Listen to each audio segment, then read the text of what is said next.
Good afternoon, this is Sway Soul, and you guys are listening to Sway the Word. For today's podcast, I have with me a very, very, very, very special guest. One of my peers in my Asian American Lit class who wanted to be a guest on this show, well, who I asked, and she was more than happy to be a guest on the show, so I'm very grateful for that. So we have with us today Jackie. You can go ahead and introduce yourself.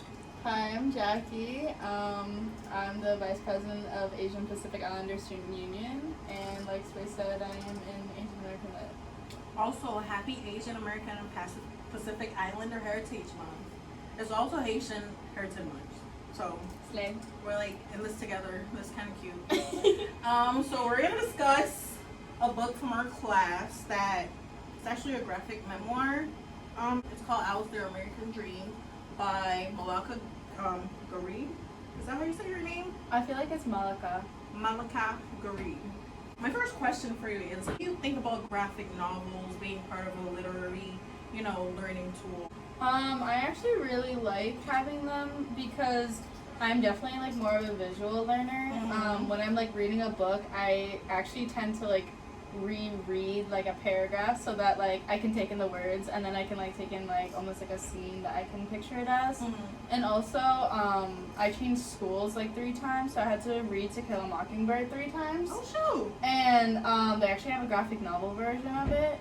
Oh, and yeah, I remember you saying that in class. And genuinely it made me like the story so much better because I feel like the book itself, like, no offense to anyone that likes it, but like I don't really like it. It's like you're watching a movie when you're reading a graphic novel. Yeah, exactly. Like it's more engaging. It's more fun. Like you want to keep reading it more. Yeah, exactly. And I feel like even though like the To Kill a Mockingbird has the same contents of like the like regular book, Mm-hmm. It took me like way less time to read it. Oh. Like, cause like you said, like you just like want to keep reading. Yeah, it. you bring it with you everywhere. Yeah, I hear exactly. that. I was in Professor Chen's graphic narrative class for the fall semester, Mhm. and he had us read like all graphic novels throughout the Mhm. whole semester, and it was just cool to see. In English classes they want you to read these thick literary books. So to have a class like that, the fact that he's so passionate about incorporating Mhm. graphic novels in his teaching, I like it a lot, and it works for some and don't for some. Yeah. And that's fine.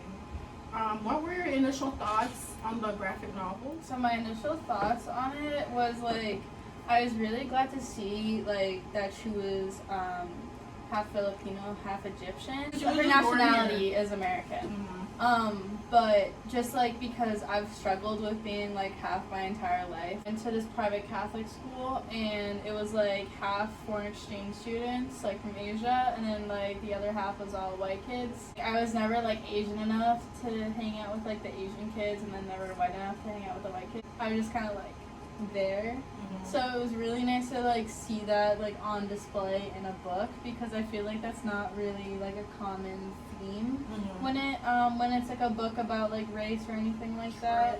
I did really like the template that she had when it was like the comparisons or like the contrast between like all 3 of like the nationalities or like the cultures or whatever. Mm-hmm. And I did really like the art style. Like it was very interesting. Like it was interesting to see like that the Filipino people like her mom had like orange hair or something. Right. Like I don't know. It's just like very like it had a definite like specific color set, and like how Chen said like the blue and the red was like about politics. I thought that was interesting. I know, right? Did you think that when you first read the book? No, I didn't really, but I like looking back at it, it kind of like makes sense in a way because a lot of like Asian people are like Republican because they're scared of communism. Oh, shoot. So I thought that was like a very like interesting take on it. I'm gonna go back to you saying, you struggled with being half your whole entire life. So how have you been maneuvering that? Well, honestly, this is like the first year that I've like felt like I belonged somewhere, like genuinely, like I know this is bad to say, but like Pam, she's the president of APISU. She was like, yeah, sometimes like I forget that like you're white, Right. and I'm like, that's just like it's kind of nice to like not be labeled as like the white Chinese girl. Right. Like it's nice to like not be labeled as like, oh, you're only half. But like I even had like 100% Chinese friends calling me like Ching Chong 50. Oh wow. No, what do you think made like, them feel that way? Was it because it's something they've never like heard of before or seen before? I think it's more so like I feel like it's literally with any race. Mm. Like I have friends that are like half black and half white, and some of them are like lighter or some of them are darker, and so like there's this huge divide of like, oh well, you look more white, so you like belong with the white people. Right. That's like with any race. If you're half of anything, you feel like you don't really belong anywhere because of that divide. That's why I like the book. So I'm gonna ask you to give our listeners who are feeling the same way you are, what can you tell them about how to handle this conflict of self-identity? I would say definitely like I started APISU at Westfield, and that definitely has like helped me like with my identity a lot, because if you have that sense of community with people in your culture and stuff like that, I mean obviously there are gonna be people like regardless if they're in your culture that are gonna bash you, but you just need to surround yourself with people that are gonna respect you and understand that you are both equally those two things, but you're not separately those two things. Those two things make up who you are, and they should accept both sides. Okay, I like that. And my next question, I'll also answer it. How do you think your story relates to hers in a way, to Malaka's in a way? I feel like if I, like how she went to like Egypt in the story, I feel like if I went to China, I feel like I'd be very displaced. Simply because I don't speak the language, like she doesn't speak the language. And then I'm not really accustomed to a lot of like the cultural things. I would say I know a couple like culture stuff, but like generally like if you aren't born in that place, you're gonna like feel a displacement. I also feel like when her parents got divorced, my parents were also divorced, and so that also like literally the story I was like, that's me. No, because literally like my hometown, I would say, is like pretty like culturally like diverse. Like obviously the majority is still like white people, but like I remember the first day of school, I heard like probably like 6 different languages in the hallway. And so when I came here, it was literally like, oh, this is a school full of white people and all the black people are on basketball. But like literally I was looking at like the like racial stats, and it was like there's only like 60 Asians here.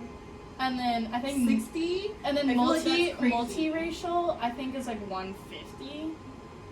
Wow. I don't know which one I'm under, but I don't really see any Asians around like that until I came to that event you guys held. Yeah. I don't really see you guys around in the school, so it's good that you guys have a little community. Yeah. But to answer my question, I wouldn't say I relate to her, entirely. Like culturally, I'm Haitian. I was born in Haiti. I moved here when I was 9 years old. Do I feel like there's like I'm losing tie to my country, like to my culture a little bit? Yeah, because I've been in America for a long time, and it's coming to a point where that's all I know now. Like I don't really know what's going on back home. So there is like a tug between me and my parents, like, this is your culture, like stick to it, like this is who you are, don't forget who you are. Yeah. And also like I'm here, it's not the same thing, it's a different generation. Yeah. So it's like that tie, I would say, in that aspect. But the whole like multi-culture, multi-race thing, I can't really relate to it in that way. But it was really interesting to read how she was balancing it all out.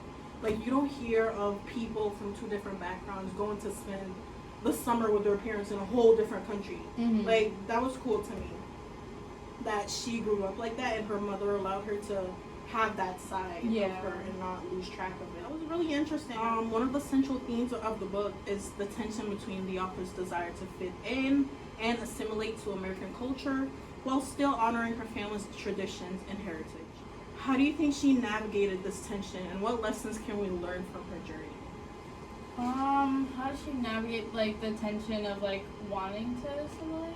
Yeah, or, or fitting into American culture, like, you know, her being made fun of and people calling her like, oh, like, you want to be white so bad, you know, that type of energy. Yeah, I feel like she definitely could have like treated it better. I feel like she definitely, I mean, you see her grow up throughout the book, so obviously she has different reactions throughout the book.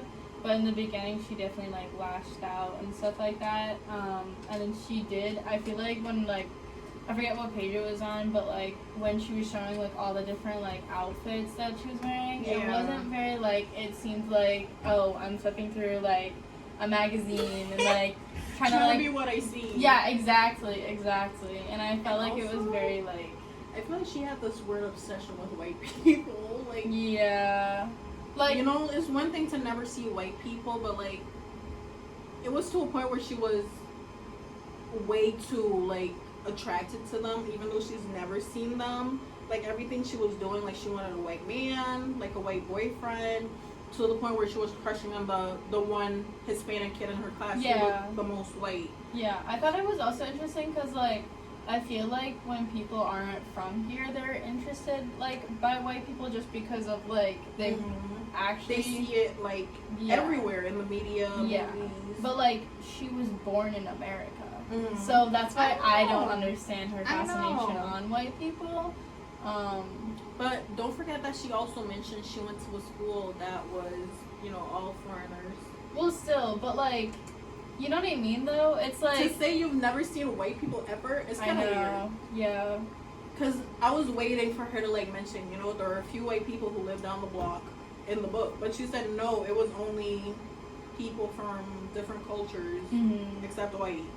So that was kind of interesting. Like, where did you live? you know? To not have seen nobody.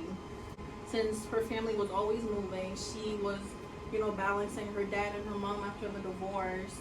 How do you think she viewed home? Because when she got older, she ended up moving out, and even though her family was in one spot, she felt bad that she couldn't be around them. But it was also like she was used to not being in one space. I think more so like, I forget if it was like her high school years or her college years, but she like there was a couple pages on like what she did with specific family members, and I feel like that connection alone is very much like home.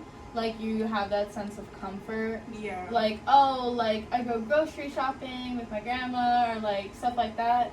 But then I feel like when she's older and she like gets married and like moves in with like her husband and everything like that, I think her home, and to many like people of like any race like feel this way, I feel like it's like when you have a disagreement with your parents or your grandparents or something, they give you food.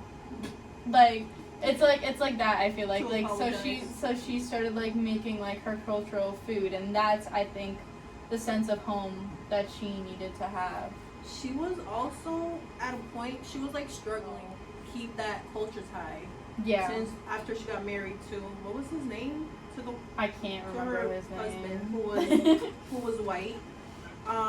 She was struggling to keep up with her beliefs and her tradition. Yeah. Like, could you relate to that in any way?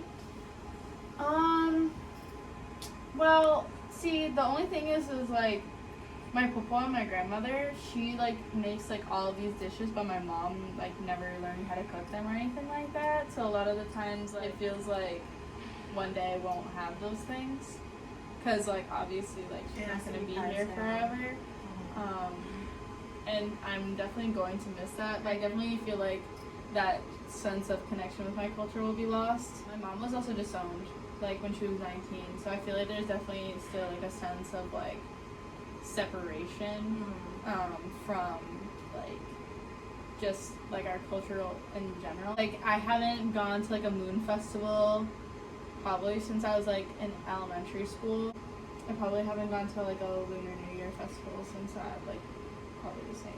Yeah, no, like, I can actually understand that, because even me as a Haitian, like, our beliefs are completely different than American beliefs. Yeah. Like, in general, like, we have really strong beliefs, but being here, it's like some things I don't feel the need to do, you know, because we have resources here that we didn't have back home. Chinese medicine, I'm not doing that. I'm not doing that. Why not?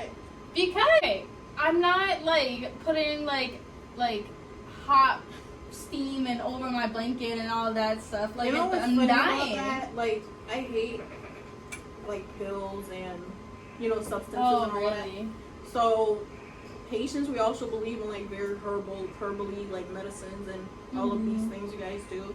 So it's like I'd rather that. There's like a couple I would rather things, that, but I don't know how to do it. A couple things I'll do. Like there's like this Chinese cough syrup that I live like religiously by. I don't like medicine. Does not really taste good, but it's like herbally natural stuff. Yeah. And people don't like it because it tastes bad, but like it works. It's better than these. And I think we're also just like like used to it too. Yeah, that could be it. So yeah, I do feel some kind of like what am I gonna teach my kids? You know, like or food or traditional food, like traditions we do on like for Independence Day per se. It's like I don't know how to cook the meal to represent that like my mom does, and it's like a lot of work. I think that's what it is. That's why I don't really care to learn it or even care to sit down and ask her for the recipe. It's a lot of work, so I do feel some type of disconnection because you know when you're in America, you're working for the government. There's like no time to think for yourself. There's no time to learn new things all the time, so you have to really make time for it. But it's something I do want to make time for because I want to be able to pass that down to my kids like sometime in the future. But then like as of right now, I feel that disconnection that she was talking about. I remember one of her quiz questions was like, why do you think like they didn't show us her mother's reaction when she found out that her and her white husband was getting married? But the dad was very much against that. As someone who's like half Chinese, half white, do you ever feel like a tug where your mom wants you to date an Asian man or your father wants you to date a white man? Well, actually, like fun fact, my mom was disowned when she was 19 because she was dating a white guy. And then my grandmother found out that my mom was marrying my dad. And obviously he's white, and so they started talking to each other again because she knew that we'd be the first grandchildren. So I'm the reason why. I mean, you have bragging rights. Yeah. Like, actually, my mom doesn't really care who I date. Just, like, as long as, like, you're happy. And, like, my dad is just, like, if he shows up with a backwards hat or, like saggy pants, he's not coming to the house. That's fair. What message do you think she was trying to convey through this book? I honestly just think it's showing like a growth as someone that is multicultural. Just because I feel like even if you're not like Asian, I feel like anyone that is any kind of culture can definitely relate to this book. Just simply because there will always be moments that you don't feel like you belong if you're not white. Right. If you're not a straight white male, you'll relate to this book. That's debatable. I don't think anyone could relate to it unless you have, you know. But that isolation you have some flavor feeling, in you. The isolation feeling of like people laughing at you, people like making like side comments. Like I feel like that's always happens regardless. True. I feel like it happens to a lot of people. But then again, a lot of people are the ones who are doing the laughing. I'm kind of conflicted because I don't think anybody could relate to this. Anybody who's like multicultural or you know feels the need to balance those two cultures or multiple cultures can relate to this book because it's a lot. I mean, she was here with her mother and she was in America with her mother and she had to take on a lot of the load because her mom had to work a lot of the time. I can definitely relate to that because like moving here, like I was translating for my mom everywhere we went. You know, like my mom on the phone. I think we read a story about that. Did we? I think we did. Yeah, where she would take the voice of her mother. And I'm like, that's so freaking true. Like when you're in America and you have parents who can't adapt as fast as you. Yeah. So yeah, like taking on loads of work, you know, taking care of my siblings. Like she was taking care of her grandma and her aunt. I think like also people like that our children are divorced, like, they don't even have to be multicultural that can relate to this story. Mm-hmm. Like, I'm not flying to Egypt, but, like, I had to go to my dad's house every weekend in New Hampshire. Right. And that was, like, a bit of a drive. Right. And, like, and it gets I tiring. had that separation. She also talked about her family, like, facing financial hardship and struggle to make ends meet in the story, which is a common experience for people who move here from other countries. Even though they're doing well in their country, like moving to America like puts you at the bottom of the list, especially if you're not white.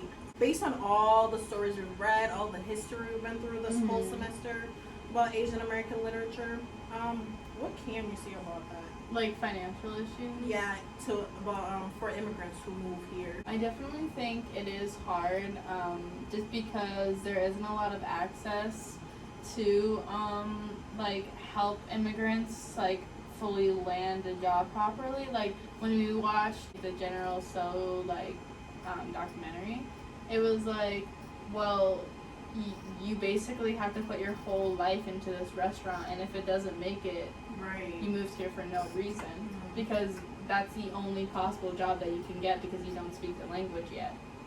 And I think that's like probably the most scariest thing ever. Just the fact that they're basically locked in, and if they don't make it here, they probably won't have enough money to go back home. And so I think that is very scary, and I wish there was a way to have more access, but I honestly like don't know how there would be, just simply because like obviously they could sign up for like English classes, but obviously that like costs money and everything like that. And also, like, I remember in the documentary a lot of them were in Chinatown because they couldn't, it's where their people were. It's where they couldn't understand what was going on. It's where they spoke each other's language. So, and Chinatown is not cheap. I'm talking like specifically for Asian Americans and, the documentary we watched in class. That's true though. Not everybody's. I just feel bad because not every like culture or race or whatever has a space that they belong in. Exactly, and that's so true. They have to somehow find a way to get by. Since they don't have that sense of community, they try their hardest to build one. Really try to connect, because they also don't want to lose their culture. True. I don't know if you remember or if you were in class when he was talking about, I think he was talking about the Laoans, how they would move. They were somewhere where it was cold, Alaska, I think. Yeah. And they would just call each other oh, come down here. It's cooler down here, and jobs are easier to get here. I feel like that's what happens to a lot of different cultures. Yeah. And just immigrants in general. They're in a specific spot, and they just connect through each other that way. This is not working for you. Come down here. It's better for us. We got more respect here. It's easier to get a job. And that's what I feel like happens a lot. That's why people know each other from the same cultures. Yeah. What do you think are some examples of how historical and political events affect the experience of immigrants today? I feel like America tries the hardest to just keep immigrants out. Even though they have a big influence on the country's growth and the country's success, I just feel like politically, we don't give immigrants the respect they deserve, especially coming here with nothing. A bunch of times they come here to create lives, a life for their kids growing up. What are some examples of historical and political events that have impacted the experiences of immigrants? Definitely the biggest thing that's hit personally for me is definitely COVID. When Trump started calling it the Chinese virus, my grandmother was scared to go outside, and I had to buy her groceries for her because she was scared of all the threats. Also, a lot of Asian restaurants had to close down because they lost so much business because people were like, oh, I'm gonna get COVID because I'm going to a Chinese restaurant, which just isn't true. But definitely that has impacted my family personally the most. My mom was genuinely nervous about going out and about because people. They had I remember that time. It was a crazy time. And no, and still still today, not even 2 months ago, there was this person that specifically went after an Asian man to kill him just because he was Asian. And my mom, she like it wasn't in like Eastern US, but it was just like my mom was saying, don't go anywhere by yourself, and if you're with someone, make sure that they're like not Asian. Just because she's like, I don't want you to be targeted. I feel like that also holds weight on us when our parents tell us not to, go around with people who look like us because. Well, it's not even that. It's like she wants me to like, if I am with someone, it can't just be like an Asian person. It has to be someone else. But like, why? I mean, I get where she's coming from. That's like because if it's just Asian people, then you're more likely to be targeted as a group. What I'm saying is, it holds weight on us as people who just want to live and be with our people, because now I don't feel comfortable being with someone who looks like me because we're gonna be the root of your whatever the hell's going through your mind. That's also impactful to it's definitely been like very scary, like especially like as of recent news. Like I feel like every day I see like new like shootings based on Asian people alone, and I'm like, and a lot of people don't know about this either. No, yeah, like a lot of news are just they're just thrown under the rug, just because we don't think it's important to touch base on, which is kind of crazy because I feel like all news should be important, but the government picks and chooses who to give a platform to, who to highlight, and I think that's a problem because Asians still experiencing, any race still experiencing any type of discrimination, that's like back in the days, like we're in the 21st century, because he was telling us about all these anti-Asian laws and anti-Asian violence, and to think that would stop. Still be happening. Plus we're not hearing of it. That's very interesting. But that's it for our conversation today. Do you have anything you'd like to say? What you're working on, your socials maybe, and what you plan on doing? So we were gonna have a fundraiser for the club coming up, but I don't think the things will come in on time. But look out for an APISU like custom blanket. And you guys have an Instagram page, right? Yeah, it's just APISU underscore WSU. I'm trying to work on some more events coming up for next year. I want to do like kind of like a cookout vibe before like the club events next year, just so that people can get a sense of like, I think we're gonna try to do it with like BSU and the FA and everything like that. That's just cool. So like they can get like the cultural like community. We'll definitely keep a lookout on those. I'm excited for next fall. Yeah, me too. I feel like the school is getting better, and it's because people like us are forming like clubs, and they're bringing people out of their room. For Fresh Check Day, just to see how many people actually came out, it was a huge turnout, and I didn't expect it. But I want to thank you for taking the time to be here. Thank you for having me. Like, for real, thank you for taking the time to have this conversation. I'm so glad to have you here. Thank you. And we should definitely have another conversation like next fall. No, definitely. If you like ask the APISU, they definitely would do it.